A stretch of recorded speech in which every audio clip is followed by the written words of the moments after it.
HBO's Barry, a modern-day masterpiece.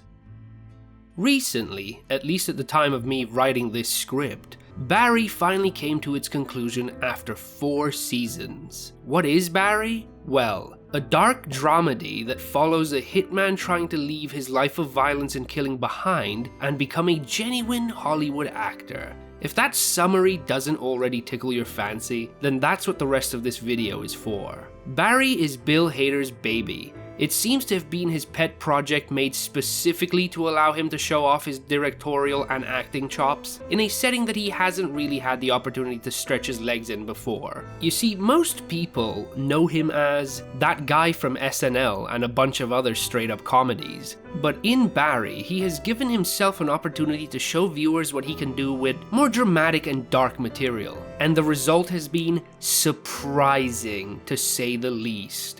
The closest comparison I can think of to this is how Bryan Cranston, who was for decades best known as Hal, the goofy dad in Malcolm in the Middle, over the airing of Breaking Bad became seen as one of the best actors we've ever had on television, finally able to put on show his dramatic capabilities and giving us one of my favorite series of all time. That's what Barry is to Hader, and he has made damn sure to make it count. Now, I'm not saying that Barry is up there for me with my all-time favorites like Breaking Bad, Mr. Robot, or The Sopranos, but it is a damn good show, and what feels like one of the most overlooked of recent decades. There aren't enough people talking about Barry, so that's why I'm making this video. I want to be one more person shouting from the rooftops about how damned good this show is, and the performances on display, and why you and everyone else should be watching it. I am going to split the video into 2 distinct halves. First one, I will keep spoilers to a minimum and simply try to explain why I love this show without offering any big reveals or details that might ruin it for others who feel like giving it a completely blind viewing. The second half will have no holds barred spoilers included, where I will give examples of some of the moments and scenes in this show that left me incredibly impressed, especially with Bill Hader and his portrayal of Barry, and some of the writing choices made by the showrunners. So, with all that covered, let's get into the meat of things. Characters you love to hate. I feel like you've heard this phrase before, right? Well, I don't know if I can claim that it applies to Barry in quite the way you've seen it used in the past. Barry manages to achieve something that I don't think many pieces of media I have consumed before ever have. It makes a number of characters truly hateable to the viewer. Now, I don't mean like in Breaking Bad, where a lot of people still root for Walt quite prevalently in the fandom, even after some of the more morally bankrupt stuff he does. I don't mean like Dexter, where you get an anti-hero who, while being an unfeeling serial killer, is surrounded by even worse serial killers that he spends the series taking out, which means you always root for him anyway. Barry, the titular character, is not a good person.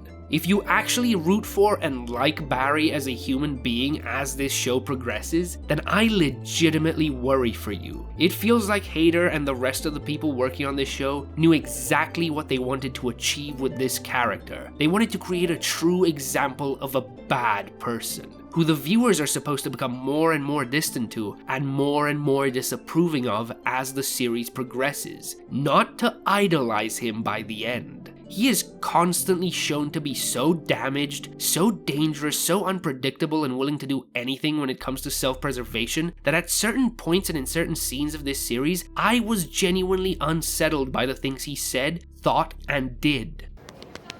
We are not saying the same thing! We are not saying the same thing!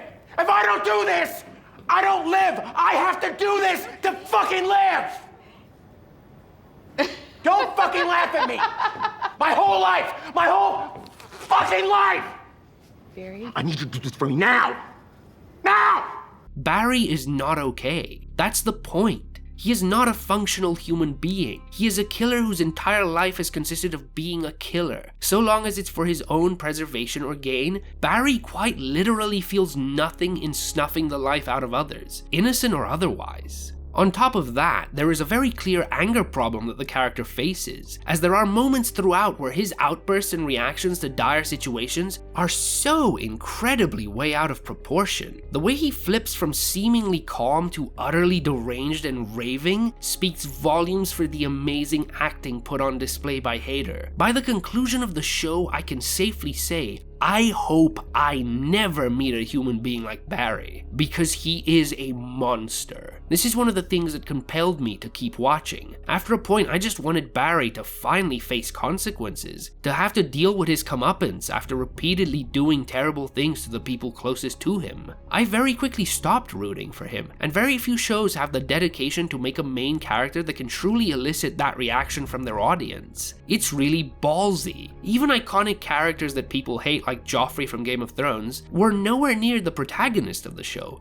but Barry is. You're stuck with him, and it is just an utterly compelling character study to see how this person deals with the obstacles the writers throw his way, and how he degenerates as life spirals out of control due to the shifting tower of lies he builds as the series progresses. What is even more impressive is that most of the main cast fall into this category. Almost nobody on the show is a good character by moral standards. Some of them are worse than others. Obviously, Barry is a hitman, so by default, being a murderer is quite hard to top. However, there are some people in Barry's life, even some in his acting class he joins in season 1, that are despicable people in their own right. Self-absorbed narcissists who only think of themselves and want nothing but to make it big in Hollywood. Selfish people who are willing to throw away all integrity and even sometimes their family and friends in the search for success. One of the reasons this works is because of just how strong a cast this show has. Some of the other arguably hateable characters in the show are played by incredible actors like Sarah Goldberg, Stephen Root, who I have a special spot for in my heart from Office Space, and the Fonz himself, Henry Winkler. Barry offers an unflinching view at some of the most terrible ways in which people can act when faced with obstacles standing between them and their true and only goals in life, especially when said goals are selfish beyond reproach. However, you do remember that this is also a comedy as much as it is a drama, yes? Well, to really twist the usual formula on its head, some of the most likable characters in the series, those I found myself rooting for and hoping they would get a happy ending, were the criminals and gangsters presented. Specifically Noho Hank. Do you work here? Yeah. You cut these pants in size medium? Those are women's pants. Shit. Played by Anthony Carrigan, and Cristobal, played by Michael Irby. These two characters are some of the brightest, happiest, most positive I have ever seen written in a show, but somehow in a way where they never become annoying to me, as characters like this often do in a lot of other worse written media. By the halfway mark of the series, it was these types of characters I was most worried about because of Barry and his destructive tendencies. I was constantly on edge and ready for Barry to kill these characters as they regularly ended up in conflict due to their shared roles in the world of organized crime. Refreshingly breakneck. Barry consists of 4 seasons, of which each includes 8 episodes. Every single episode is around a half hour or less. To some people this might seem like an issue. To me, this is one of the greatest elements of this show. You will never be bored watching Barry. Hader and his writers managed to squeeze so much happening into each one of these half-hour episodes that you are left reeling whenever one comes to an end. It is honestly surprising how much this show manages to do with such a short by-episode runtime. There is almost never a wasted scene in this series. Everything either works to move the narrative forward or offers some sort of development or insight for one of its characters. However, and this is one of the single most impressive things I have ever seen a show do, Barry does not allow you to suffer silly cliffhangers. This show goes out of its way to deal with one of the most annoying tropes of long-running dramas since the dawn of serialized ongoing narratives. Let me try and explain this in a way where I can properly get across to you what I mean. There are many shows out there where something will happen in an episode, sometimes an episode near the end of a season, where you know the writers will take that misunderstanding, miscommunication, or implied coming conflict, and they will then proceed to drag that out for an entire following season, making it feel incredibly slow and frustrating. One of my favorite examples of this is the Dokes storyline in Dexter, a show many might compare Barry with.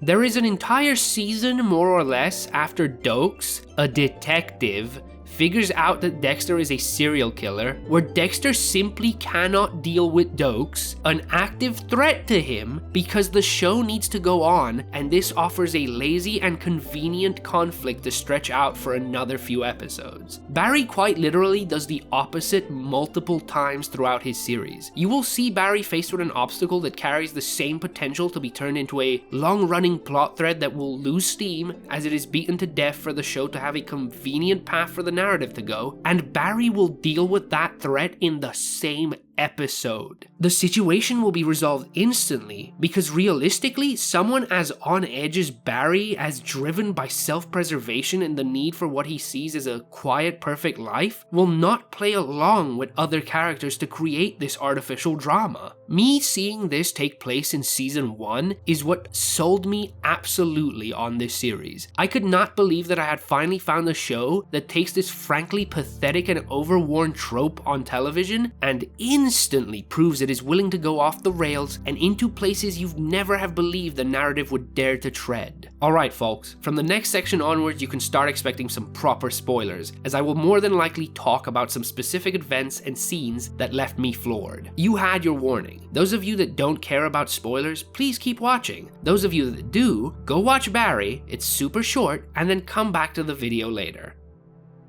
Bill Hader is Barry. Alright, so earlier in this video I spoke about how Hader nails the characterization of Barry and has these moments of acting brilliance where a switch just seems to go off in him and he has a near total psychotic breakdown. These are the moments that make Barry as a character most terrifying and threatening because you can almost never see them coming from a mile away. One of my favorite scenes and episodes in the entire show is when Barry accidentally ends up on a hit with an old-time army buddy, Chris, who doesn't actually know what Barry does for a living and has a complete breakdown once the hit fails and the other two friends who joined them on the mission end up dead. Chris mentally cannot handle this situation. He is breaking down before ours and Barry's eyes, and you can see him constantly trying to reassure Chris and get him to repeat after him and agree to just forget about all this. Go back to his family and stay quiet so that the police don't get tipped off to who Barry is. Chris's mind cannot be changed, and well, the inevitable happens. I want you to watch a snippet of this scene and see how Hader plays his reaction. So that's it. That's it. Okay, that's it. I'm going to the cops and I'm gonna tell them everything. And if I gotta do some time, fine. But I'm coming clean. Why did you say that? Why did you Facebook me, dude? You're a fucking hitman and then you fucking Facebooked me. Why'd you just say that?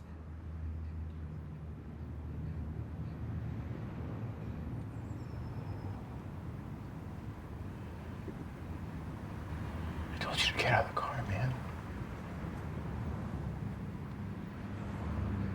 This scene gave me chills the first time I saw it. You as the audience are in the know at this point. You understand the kind of man Barry is. You know what he's willing to do in order to preserve his own life and continue living the way he wants to. So this sudden switch on Chris, where the dramatic irony finally breaks and he understands what Barry is going to do to him alongside the audience, is just deeply depressing and unnerving. The build-up that follows of Chris begging and reasoning for his life, when we all know Barry's already made up his mind, makes for one of the most engrossing scenes in the show. So I'm gonna drop you off. And then I'm gonna keep my fat trap shut. And then, you know, I promise you, no one will ever know any. Wait. There are multiple times where Barry, when overwhelmed, loses his cool, gives in to his underlying rage, and Hader honestly manages to play him in a way that makes him almost as intimidating as force of nature characters like Anton Chigurh in No Country for Old Men. Hader nails every single instance of this. A scorching satire of Hollywood. A lot of the comedy and tragedy in Barry is focused around creating a scathing satire of Hollywood and the process behind acting, film, and television making, and the way that entire scummy world functions. We see this with multiple of the characters in the series. The best one to discuss first is Sally. Yes, she is a self-absorbed narcissist whose seemingly only goal in life is to attain fame and wealth. However, she's also a deeply flawed and damaged domestic abuse victim who we are later shown also had a terrible mother, to the point where a lot of her issues and faults make sense to the audience over time. However, one of the roles Sally takes in the show is to give us a first-hand view at how terrible the film/TV biz is. Even relatively early in the series, we see how she is dropped by her agent after refusing to have sex with him. Even once she has made it in the industry and managed to write, direct, and act in the first season of a show, it is quickly cancelled by executives because the algorithm tells them it won't be a success. Barry constantly takes shots at this industry and how horrible the people within it are. Almost everyone you meet in the series who is involved with show business in any way turns out to just be the scummiest, most self-serving kinds of people you can imagine. Even some of the comic relief cast members in the acting class Barry attends constantly show how much they live in a mental bubble and how incapable of relating to normal people some of them are. One of the most memorable scenes is where the class are all discussing their views on killing people and how anyone who commits a murder for any reason is irredeemable and blackened, while Barry, an ex-Marine with PTSD, is standing there the whole time. Which of course leads to Barry having an outburst at them, tearing them apart for how clueless they all are about some things in life. Then of course there's the character of Gene Cousineau, the Fonz, Barry's acting teacher who constantly ruins his own life out of a need for attention and the spotlight. He quite literally sabotages his entire relationship with his son, his grandson, and everyone else he knows due to his attitude and inability to let go of his obsession with being a star. Even the way his entire character arc ends in the final season is one big nail in the coffin, where it shows that he never truly overcame these flaws and faces dire consequences as a result. I love the fact that this never stops being at the forefront of Barry. Hader pulls zero punches, and I think it's just very respectable to see someone who works in this industry create something so self-aware and willing to address the faults and failings of said industry. You'll never see it coming. I couldn't go into this detail pre-spoilers when I was talking about the breakneck speed of the show, but I want to highlight one of my favorite examples of this and how the show keeps you guessing and consistently subverts expectations in a successful way throughout the run. In Season 1, the main police character investigating the criminal ongoings around Barry and his acting class is Detective Janice, who actually ends up dating Cousineau after his endless propositioning of her. She isn't the most competent, most police in the series aren't, which I find enjoyably refreshing. However, she does at times get rather close to figuring out what's going on. By the final episode of Season 1, however, Barry has seemingly gotten away with his misdeeds and Janice is none the wiser. That is until at a dinner that both Barry and Sally, and Gene and Janice as couples are attending at Cousineau's private forest cabin, where Cousineau unknowingly lets slip a story that tips Janice off. Janice sneaks out at the end of the episode to do some detective work and figures out who Barry actually is, before he sneaks up behind her and offers to let her live if she just forgets about this and lets it all go. This is where a cowardly show like Dexter would pull a Dokes on you and set up a conflict that would last the entire following season between Barry and Janice, ending the first season on this event as a cliffhanger. Barry, on the other hand, has balls of steel. Before the episode even has time to end, Barry, seeing that Janice is unwilling to compromise and that his entire life will come crashing down around him, he kills Janice and disposes of her body. The episode ending with him getting back in bed with Sally and saying the now iconic line that we will hear him repeat many times to come throughout the show. Starting now. This was when I realized that this show would set itself apart from others, that there was potential and the ability for it to go anywhere, and that the writers and Hader were willing to go to places other shows wouldn't even consider. I was sold. Noho Hank and the Chechens.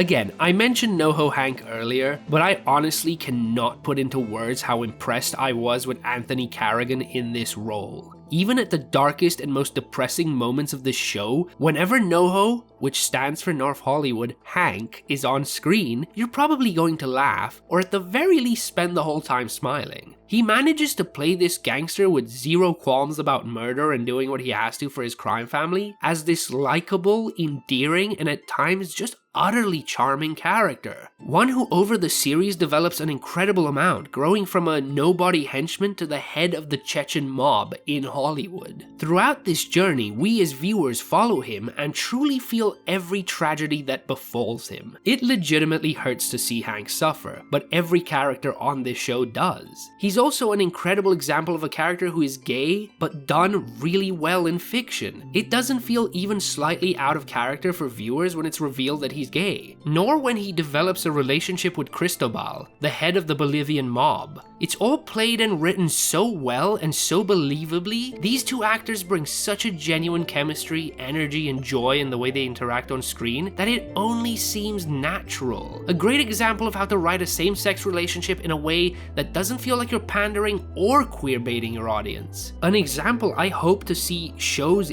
and other media in future use. Watching his development throughout the show and the number of wacky scenarios he puts himself and others in with his odd way of always mediating and creating the most peaceful resolution, while treating crime as an actual family endeavor and trying to create out of it a legitimate business, is fascinating. There's a reason most Barry viewers end up rooting for Hank more than most of the other characters on the series. Even when he's a mob boss and a killer, he creates a great contrast to Barry, where it shows that you can be someone with a soul as blackened by horrible deeds as Barry is, but there can be more to you than that. Bad people don't deserve happy endings.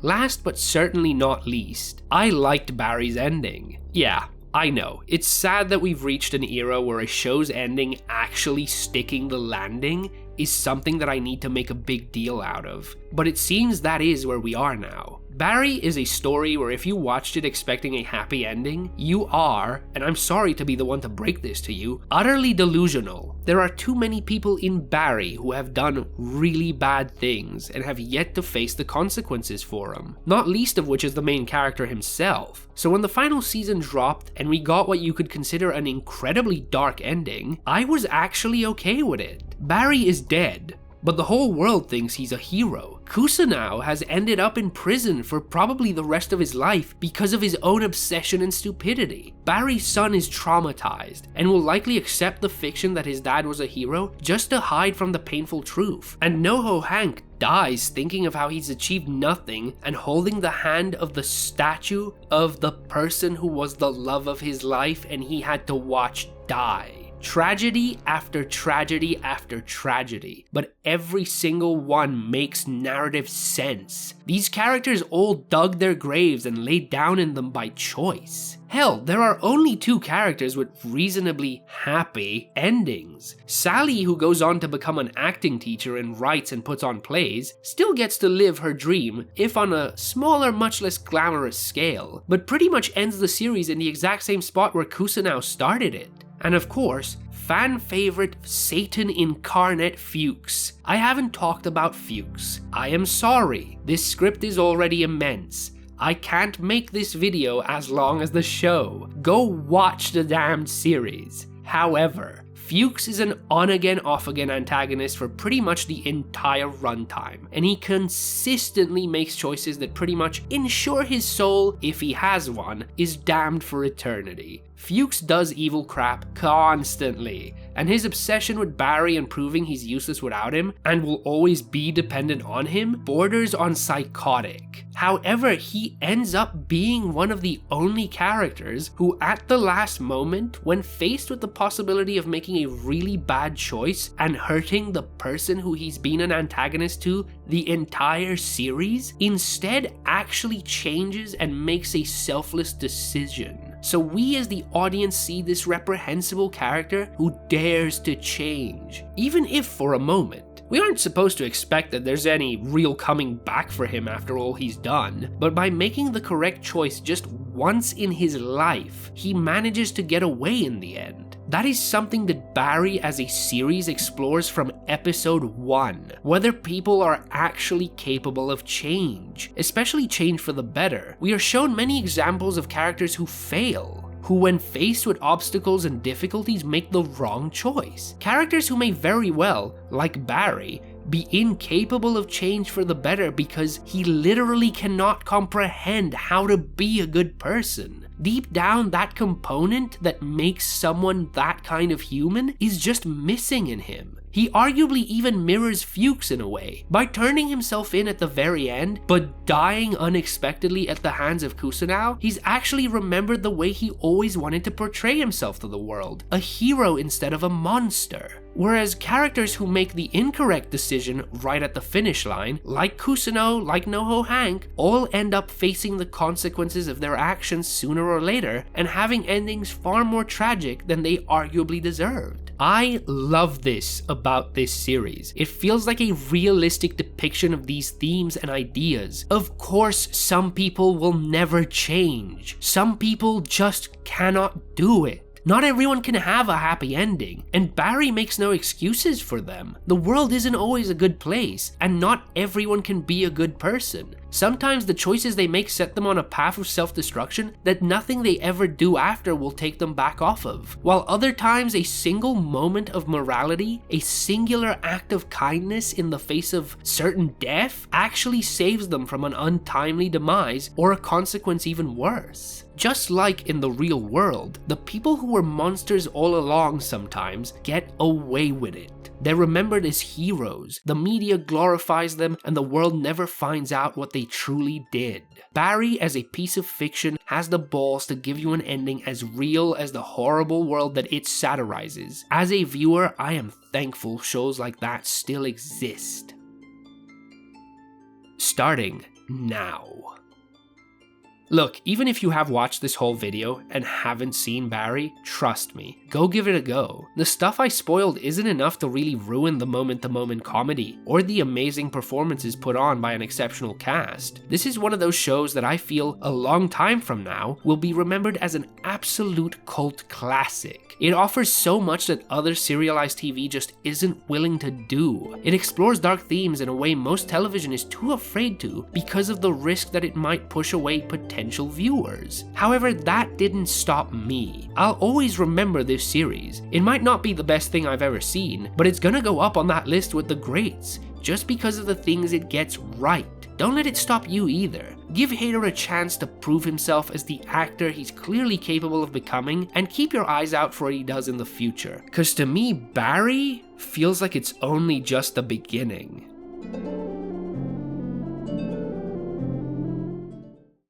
Well guys, I hope you enjoyed this video. It's something very new for my channel, obviously. So far I've only ever done video game related content, but that's never been my intention when I started the channel. This was never meant to just be a channel about games. It just means to be a channel about stuff I care about, you know? And when I want to talk about a topic, regardless of the medium, regardless of the subject matter, I'm going to make a video on it. And I hope you guys enjoy them, and I hope you guys stick around to see what other variety of things I have in mind, because there's another video in the works that's going to be quite different from both this and all the ones before that. So yeah, I hope you guys liked it, and I'll see you on the next one.